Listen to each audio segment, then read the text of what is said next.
So do you feel that 11 and 12 is something that you have added on, so to speak, through the years of working with this as well, or are they equally important numbers to this as well? Yes, they're equally important. I would have gone to fully to 12 chapters. Each chapter is about those numbers. I went to 10 because I really didn't know enough about 11 at the time, and I didn't want to leave a big gap there. So I put information about number 12 in the chapter with number 6. But 1 to 12 is complete. See, if you understand everything from 1 to 10, you can understand everything that occurs on Earth, all of nature's designs on Earth, or as they used to say, below the ring of the moon. But if you go with 11, which is like a passageway between two great systems, between 10 and 12, and you go to 12, you can understand everything in the complete cosmos beyond Earth. That's really interesting. I just want to mention that because 11 is considered to be that passing point in the Kabbalistic system as well. I think it's known as the dot, and it's like the entry point into the other side. And beyond that, obviously, again, we have 12. So that would make sense to me from that particular point of view, anyway. Yes, I mean what I'm saying is if you understand the essence of the numbers, because the essence of the numbers is not cultural.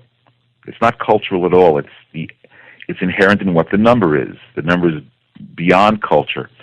And so whatever system we look at, Kabbalah, philosophies from ancient Egypt, China, India, Native America, Europe, the Celts, anybody, if you understand these numbers, you can really understand what they're talking about, because the numbers are the same in every system. Maybe they just bring out different aspects of the number. But 11 is it's always a passageway between two great systems. It's always a doorway.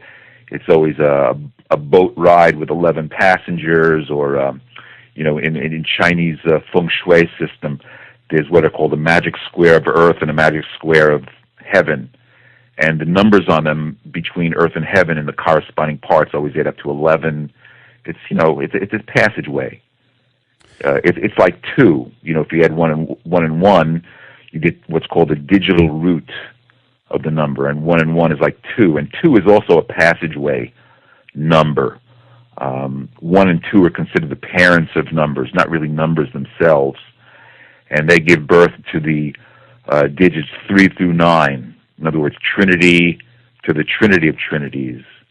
And with that and 0, you can create everything. 3 and 4 and 6 and 8 and 12 are considered structural numbers, the numbers that nature builds with. 5 and 10 are considered the numbers of life. The flower of every edible fruit has 5 petals. 5 shows up when you slice an apple, or 5 fingers.